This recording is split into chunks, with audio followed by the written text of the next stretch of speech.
when it comes down to their policies now, their policies are mainly based on also ideological ideas, completely on their belief and have nothing to do with actually the practical reality of the country. And I'm going to start naming names now. For example, the SDP, the Social Democrat Party. They issued they have founded a party and they have 6 policies that they're going to work on. The 6th of which apparently is their commitment to getting rid of all the nuclear weapons in all of the world, a nuclear-free world. Now, this is nice, and it's but if we're going to have only 6 policies, and and that's all we have to base our party on, and one of them is a nuclear-free world, which is, let's face it, is not really something that we care that much about. We care maybe about the nuclear-free Middle East, but whoever else wants to have nukes, we don't care. That's not really, that's basically trying to score points in terms of feeling better about ourselves as opposed to actually talking to the people. The Free Democratic, the Free Egyptians parties, for example. That party had a policy regarding education at the beginning. And their idea was, we're going to strengthen basic education, and then when we're going to strengthen basic education, it's going to be free, and other than this, it's not going to be free. And that was just an idea, a notion. That's not. I don't think that's even the policy right now. But I was like, what do you mean by basic education? They're like, well, primary education. I'm like, not even secondary. Hold on, I understand the concept that you're gonna try to make it not only about the college degree and مش بس ولاد الناس اللي بيروحوا الجامعة هنحترمهم كده, which is it's an argument that could be made in forms of social engineering, and that's fine. But if you go to the average voter and you tell them this, be like, listen, what do you think about giving up free education for your son during school and during college? The average voter is going to be like, لا معلش. And you're touching on one of the most important things, which is education, which is one of the things that we need to focus on more than anything. So their concern, I believe, was based on the numbers of the budget. But again, I'm sorry, the budget is going to have to change in order to reflect the actual reality of the situation. So the work with the popular committees in that sense is in hopes of do the thing that we all talk about, which is spreading awareness. Actually more like readying the ground for if democracy is a product and the parties are going to be the companies that are going to compete for market share, I'm working on the market. And we all need to work on the market, whether elected or not. And beyond this, and that's why it's problematic for them, because it's good to go and get 500 people here and 6,000 people there, whatever. But in a country of 85 million, there are other forces that are more organized and that can actually do a great impact in the elections that most people don't actually pay attention to. For example, everybody would immediately think the Muslim Brotherhood. No, not the Muslim Brotherhood. The Muslim Brotherhood, in terms of numbers, there are 4 million. Including sympathizers and family members and even people who can't even vote, small kids. What about the Salafis, our most fantastic baba of all times? Everybody's afraid of them. Well, nobody has a good grasp on their numbers, but they can go anywhere between 500,000 to 6 million. Which, 500,000 to 6 million, which is not, in a country of 85 million, it's not that much. Well, what are the big numbers, for example? Well, let's see. We have the Sufis, and they're interested in a party, and they're 16 million. Nobody knows this. There are the Bedouins, and they're creating their own party. All the Bedouins, tribes of Egypt, and they're 14 million. You have the Nubians, who are going to enter into the game, and they're 6 million. And if we really are interested in playing politics, for example, there is something called the single issue voter. As in a voter that will go to your party specifically for a single issue, that they're the only people that address it yet.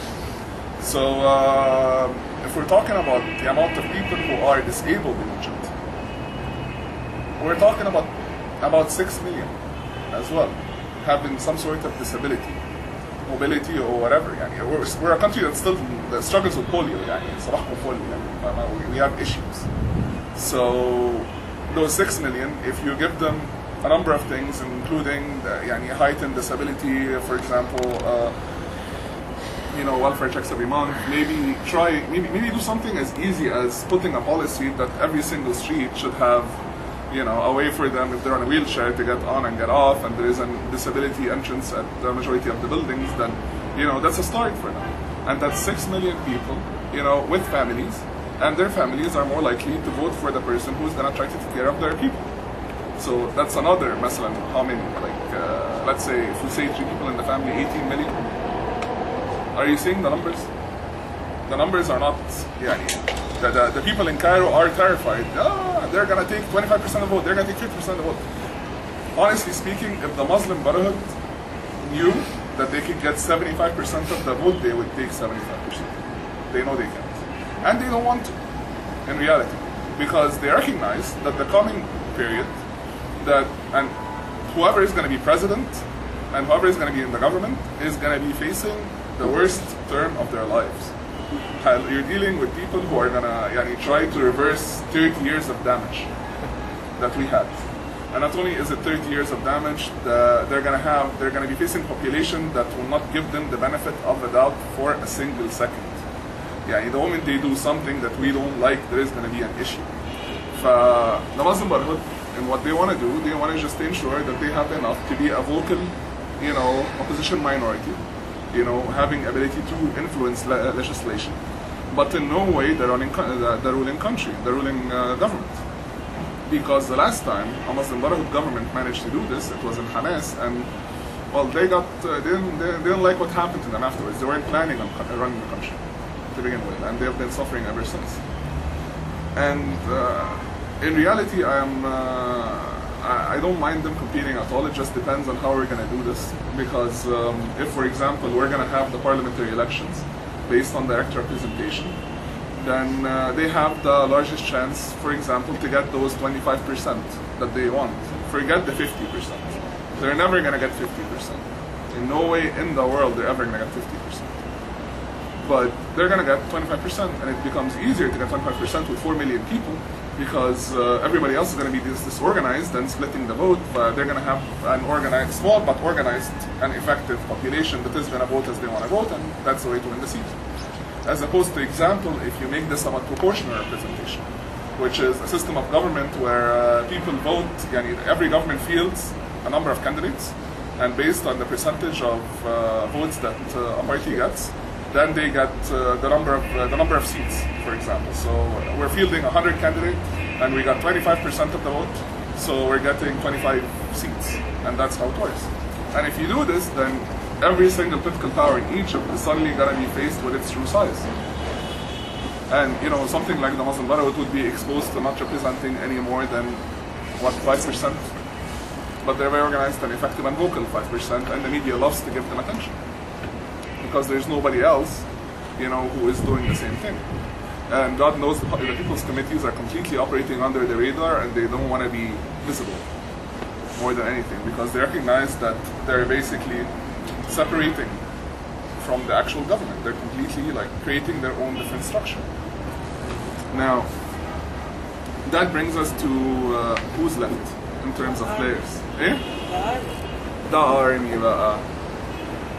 I have a very specific view on what the army is doing. My policy in regards to the army is completely ignore them at all. Completely. Deal with them. Don't even deal with them. Deal with them as if they don't exist. Operate independently of them. Because the army, first of all, the army is trying to do 2 things. From the beginning, the army is not revolutionary. If we're going to talk, the army was not with the revolution.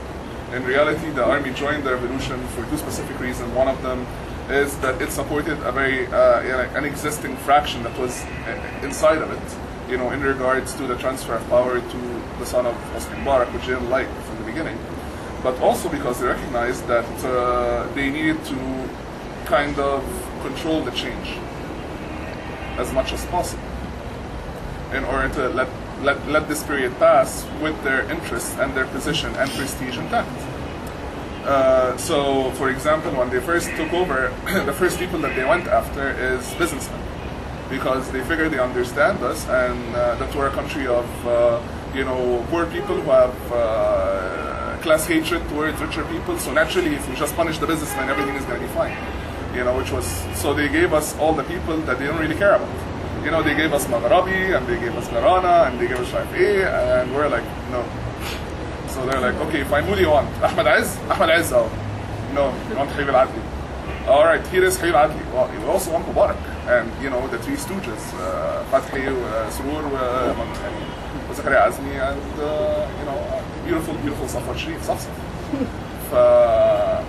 They're like, well, you know, they kept extending it because for them this was, you know, a card you play. A card you throw to the people. Whenever they act up too much, well, you throw them something.